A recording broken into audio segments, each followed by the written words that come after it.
ጤና ይስጥልኝ የተወደዳችሁና የተከበራችሁ የኢትዮኒውስ ቤተሰቦች እንደምናላችሁ ሰላምታችን በያላችሁበት ይድረስ። እነሆ አዳዲስና ወቅታዊ መረጃዎችን አዘጋጅተን ወደ እናንተ ማድረስ ጀምረናል። ከኢትዮኒውስ መረጃዎች ጋር አብራችሁ እንድትቆዩ ግብዣችን ነው። በቅድሚያ አማርስ ዜናዎችን አሰማችኋለሁ። በአማራ ክልል የተለያዩ አካባቢዎች በአገዛዙ ጦርና ፋኖ ኃይሎች መካከል የሚደረገው ውጊያ ዛሬ መቀጠሉ ሰምቷል። የአማራ ፋኖ ብሔራዊ ንቅናቄ አገዛዙ የጅምላ ጥቃት ለፈጸመ በሁሉም አካባቢዎች የድሮን ስምሪቶች ሰጥቷል ሲል አስታውቋል። በዚህም የዩናይትድ አረብ ኤምሬት አየር ኃይል አባላት የድሮንና የጀት ጥቃት ለመፈጸም ከሌሎች ጊዜ በተለየ ተዘጋጅተዋል ሲል አፋብን ያጋለጠው በዝርዝር እንመለከተዋለን። የብልጽግናው ጠቅላይ ሚኒስትር ኢትዮጵያ አሁን ላይ በፈተና ውስጥ ትገኛለች አሉ። አብይ ኢትዮጵያ ትንሳኤ ላናት ያሉ ሲሆን ቀጣዩ ምርጫ ደግሞ ሌላኛው ትንሳኤ ነው ብለዋል። ጨምሮም ወሬኞች፣ ተስፋ አስቆራጮች እንዲሁም ተስፈኞች፣ ተጠራጣሪዎች ላሏቸው ኃይሎች ውግዘትን አቅርቧል። የብልጽግናው መሪ ለኢየሱስ ክርስቶስ ትንሳኤ በዓል አስመልክቶ ባሰራጩት መልእክት እጅግ በርካታ ሃይማኖታዊ ሀሳቦችን መነሻ ማድረግ የሚቃወሟቸውን የሚተቿቸውን ኃጢአተኞችና ከዳተኞች፣ ጎሬኞችና ሐሜተኞች ያሉ ሲሆን እኛ ደግሞ በጽድቅ የምንነሳ እንዲሁም ተስፋ ያለን ኢትዮጵያም ደግሞ ባለ ትንሳኤ ናት፣ ትንሳኤ ያደርሷል ሲሉ ተደምጧል። በዝርዝር እናየዋለን። የኢራንና አሜሪካ ተደራዳሪዎች ከፓኪስታን ጠቅላይ ሚኒስትር ጋር መገናኘታቸው ታውቋል። በኢራን ፓርላማ አፈ ጉባኤ መሐመድ ባጋር ጋሊፍ የተመራው የቴህራን ተደራዳሪ ቡድን ከአሜሪካ ለሚደረገው ንግግር ፓኪስታን መድረሱን የአገሪቱ መገናኛ ብዙሃን ይፋ አድርገዋል። በአሜሪካ ምክትል ፕሬዝዳንት ጂዲ ቫንስ የመራው የዋሽንግተን ልዑክም ዋና ከተማ ኢስላማባድ ደርሷል። ድርድሩን በተመለከቱ አዳዲስ ጉዳዮች እየወጡ ነው። እነሱን ጨምሮ በዝርዝር እንመለከታለን። አብራችሁን ቆዩ።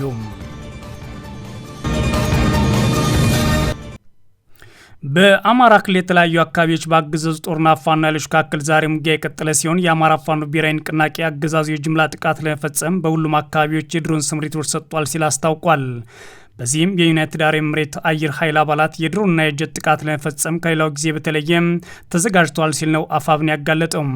በክልሉ ወሎ ቀጠና ላስታ ወረዳ የፋኖ ኃይሎች በከፈቱት ውጊያም በርካታ የአገዛዙ ወታደሮች መገደላቸውን የአማራ ፋኖ ብሔራዊ ንቅናቄ ምኒልክ ዕዝ አስታውቋል። በላስታ ወረዳ የባሬ የተባለ አካባቢ በተደረገ ውጊያ ከ30 በላይ የአገዛዙ ወታደሮች መገደላቸውን ያስታወቀው አፋብን ምኒልክ ዕዝ ሌሎች በርካቶች በውጊያ ቆስለዋል ብሏል። በቀጠናው በተደረገ ውጊያ ከተገደሉት መካከል አንድ የአገዛዙ ጦር አዛዥ ይገኝበታል ያሉት የኢትዮኒውስ የመረጃ ምንጮች በኩላቸው አዛዡ በትላንትናው ዕለት ሚያዝያ 2 2018 ዓ.ም በወታደራዊ ስነ ስርዓት ሙጃ ማርያም ቤተክርስቲያን መቀበሩን አክሎ ተናግሯል። በውጊያው የፋኖ ኃይሎች ገዢ አካባቢዎችን መቆጣጠራቸው ነው የተሰማው። ከፋኖ ኃይሎች ጋር በተደረገ ውጊያ ከፍተኛ ወታደራዊ ጉዳት ደረሰበት የአገዛዙ ጦር ታዲያ እንጃፋትና መለየ የተባሉ አካባቢዎች በከባድ መሳሪያ በመደብደብ በንጹሃን ነዋሪዎችና በንብረት ላይ ጉዳት አርሷል ሲሉ የመረጃ ምንጮቻችን ጨምረው ተናግሯል። አገዛዙ ሙጃና አይና ከተሞች ላይ ከገጠሩ ቀጠና የሚገናኙበት መንገድ በመዝጋቱ በህብረተሰቡ ላይ በደል እያረሰ ነው ሲልም ነዋሪዎች ቅሬታቸውን አሰምተዋል። በተመሳሳይ በቀጠናው አገዊ የሰቀላ፣ አጤ ሁዳድና ማሪው ኪዳና ምረት የተባሉ አካባቢዎች በአገዛዙ ጦርና ፋኖ ኃይሎች መካከል በተደረገ ውጊያ ከ50 በላይ የአገዛዙ ጦር አባላት የሞትና የአካል ጉዳት ሲደርስባቸው በፋኖ አባላት ላይ የደረሰ ጉዳት አለ ሲሉ የመረጃ ምንጮች ጨምረው ተናግረዋል። የፋኖ ኃይሎች አገዛዙ ጦር ወደሚፈልጉበት ቦታ በመሳብ ውጊያ ከፍተው ድል ማድረጋቸውን ያስታወቁትም። በሌላ በኩል የአማራ ፋኖ ብሔራዊ ንቅናቄ አገዛዙ የጅምላ ጥቃት ለመፈጸም በሁሉም አካባቢዎች የድሮን ስምሪት ሰጥቷል ሲል ባወጣው ማሳሰቢያ አስታውቋል። በአስደናቂ ተጋድሏችን እየተሰባበረ ያለው የአገዛዙ ሰራዊት የፋኖ ኃይል ላይ የተራጀ ማጥቃት እንዲፈጸም ተደጋጋሚ ስምሪት ቢሰጥም እግረኛ ሰራዊቱ የተሰጠውን ስምሪት መፈጸም አልቻለም ያለው አፋብን በመግለጫው ይህም የሆነው የሚደርስበትን ምት በመፍራትና የብልጽግና ጦር ዓላማ የሌለው በመሆኑ በመርዳት ነው ብሏል። አፋብን ባወጣው መግለጫ አሁን ላይ የፋኖ ኃይሎች ከፋሲካ በዓል ጋር የሚያደርጓቸው እንቅስቃሴዎች እንደ መልካም አጋጣሚ በመጠቀም አገዛዙ የጅምላ ጥቃት ለመፈጸም በሁሉም አካባቢዎች የድሮን ስምሪቶች ሰጥተዋል ሲል አስታውቋል። ለዚህም ሲባል የዩናይትድ አረብ ኤምሬትስ አየር ኃይል አባላት የድሮንና የጀት ጥቃት ለመፈጸም ከሌላው ጊዜ በተለየ ሁኔታ የወትሮ ዝግጁነት ላይ ይገኛሉ ብሏን አፋብን። በመሆኑም ሁሉም ይህንን የድሮንና የአየር ኃይል ስምሪት ታሳቢ ያደርጉ እንቅስቃሴዎች እንዲያደርጉና በተለይም በበዓል ለማክበር የሚደረጉ ክንውኖች ጥንቃቄ የተሞላባቸው እንዲሆኑ ሲል የአማራ ፋኖ ብሔራዊ ንቅናቄ አሳስቧል። ይህ በእንዲህ እንዳለ የወልቃይት ጠገዴ ሰቲት ሁመራ የብልጽግና ጊዜያዊ አስተዳዳሪ አቶ አሸተ ደምለው ዛሬ ወሳኝ የትግል ሜዳ ላይ ደርሰናል ሲሉ አስታውቀዋል። የብልጽግና ማዕከላዊ ኮሚቴ አባሉ አቶ አሸተ ዛሬ የደረስንበት የትግል ሜዳ በሁለት የትጥቅ አቅሞች ልቆይ መገኘትን ጠይቆናል።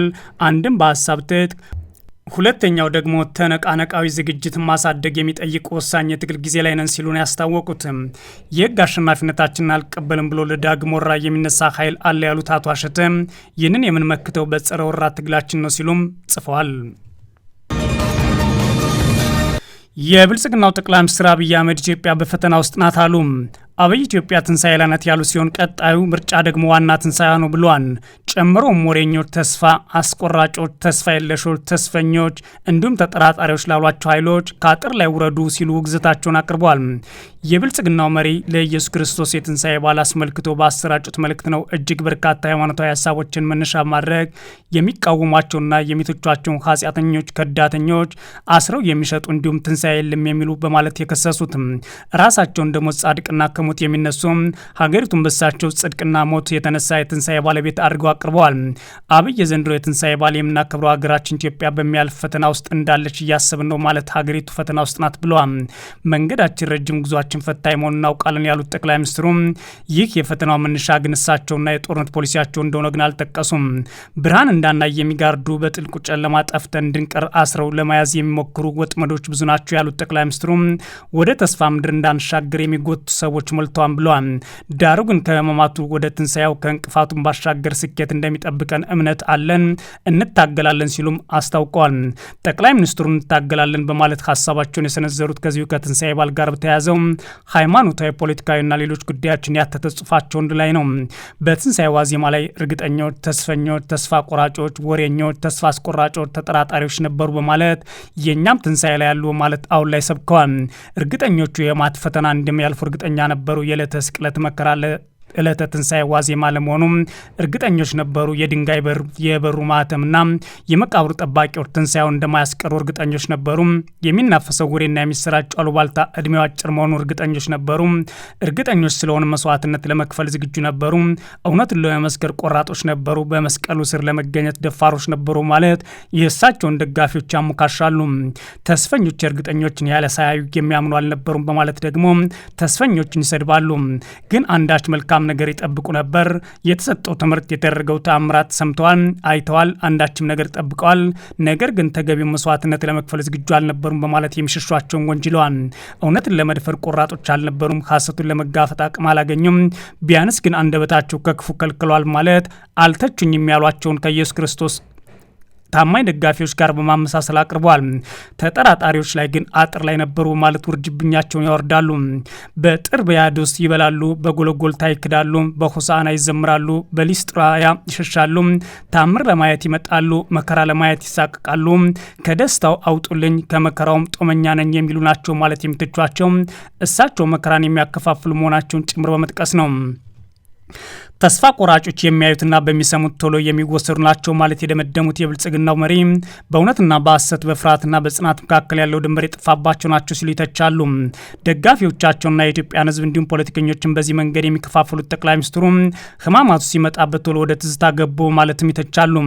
በህወሓት ትዝታ የተሰለቡ ናቸው ማለት በርካቶችን የሚገድሉና የሚያስሩት ጠቅላይ ሚኒስትሩ ሁሉንም ነገር የትላንት ታሪክ ብቻ አድርገው ወሰዱት። ሁሉም ነገር ልጡ የተራሰ መቃብሩ የተማሳ አድርገው ቆጠሩት። ከግራ ቀኝ የሚሰሙት አሉባልታ፣ ከፊት ከኋላ ቢመጣው ጫጫታ፣ ከወዲህ ከወዲያው የሚጣተው እሳት፣ ከዛም ከዚህም የሚያሳዩት መዓት አስፈራቸው።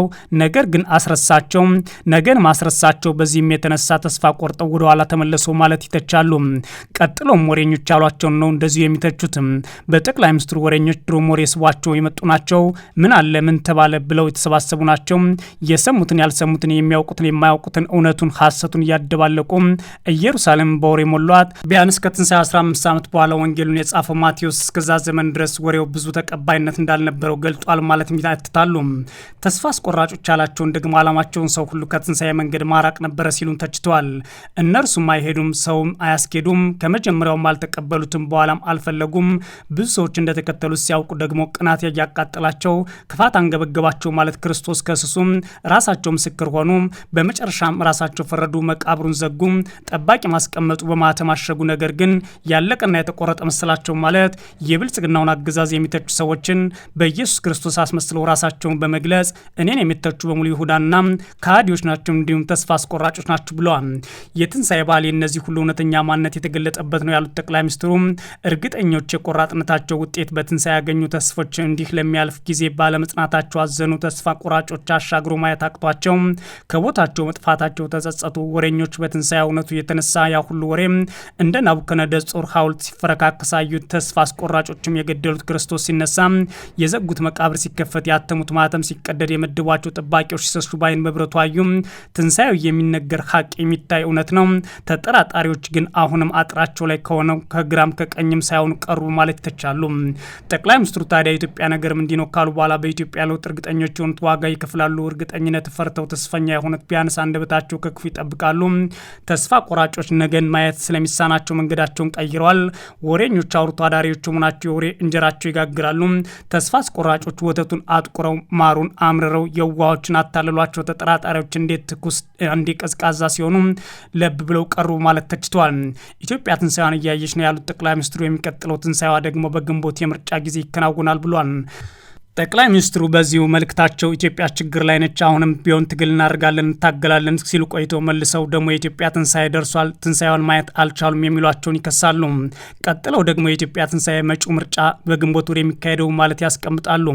የብልጽግናው አገዛዝ ሃይማኖታዊ መልእክቶችን ለፖለቲካ ሲጠቀም ይህ የመጀመሪያ ባይሆንም በአሁኑ ሰዓት ታዲያ በተለይም ከቻላችሁ አጥር ላይ ያላችሁ ውረዱ፣ ተስፈኞች እርግጠኛ ሆኑ፣ ተጠራጣሪዎች መኑ፣ ወሬኞች ካፍ ወደ መዳፍ ተለወጡ። ምክንያቱም ኢትዮጵያ ወደ ትንሳኤ ትቀርባለች ማለት ገና ጉዞ ላይ እንዳለች ደግሞ መልሰው ይገልጻሉ።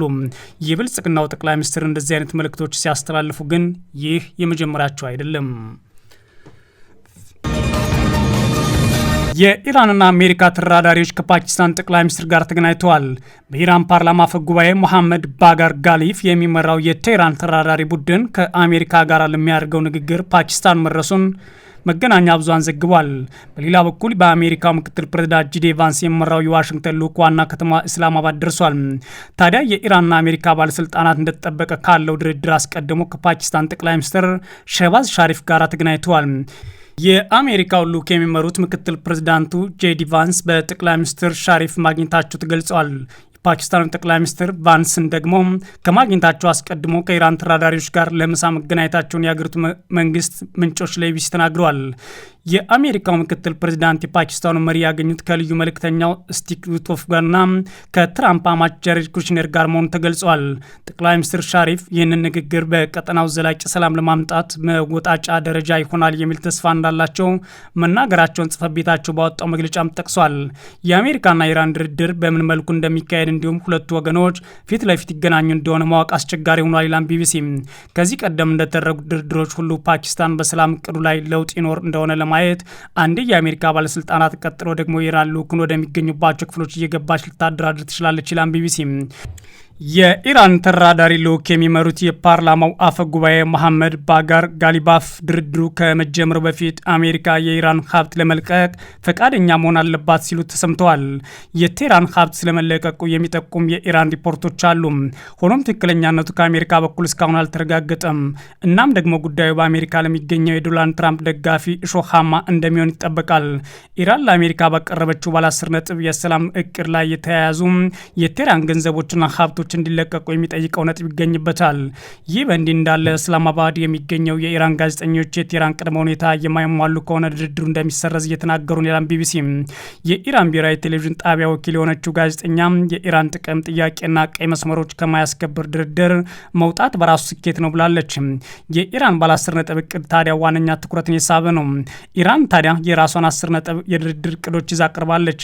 ፕሬዚዳንት ትራምፕ እቅዱ ለድርድር ወሳኝነት ሊያገለግል ይችላል ሲሉም አሞካሽተውት ነበር።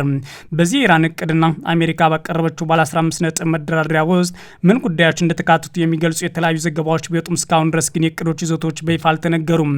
በኢራን በኩል የቀረቡ 10 ነጥብና በአሜሪካ በኩል የቀረቡ 15 ነጥቦች ያላቸው ተመሳሳይነትና ርቀት ምንድነው የሚለውም አልታወቀም። ይህ በእንዲህ እንዳለ የሂዝቦላ ባለስልጣን ከእስራኤል ጋር ንግግር የሚያደርጉት የሊባኖስ መንግስትን ወቅሰዋል። የሂዝቦላ አባል የሆኑት ህግ አውጪው ሐሰን ፋድላላህ ከእስራኤል ጋር ንግግር ሊያደርግ የተዘጋጀ ባዘጋጀው የሊባኖስ መንግስት ላይ ወቀሳ አቅርበዋል ይላል ቢቢሲ። ህግ አውጭ አስተያየት የሰጡት የሊባኖስ ፕሬዚዳንት በሚቀጥለው ሳምንት ዋሽንግተን ውስጥ ንግግር እንደሚካሄድ ካስታወቁ በኋላ ነው። እስራኤል በበኩሏ ከሊባኖስ ጋር በምታደርገው የተኩስ አቁም ንግግር ውስጥ ሄዝቦላ እንደማይሳተፍ ገልጻለች።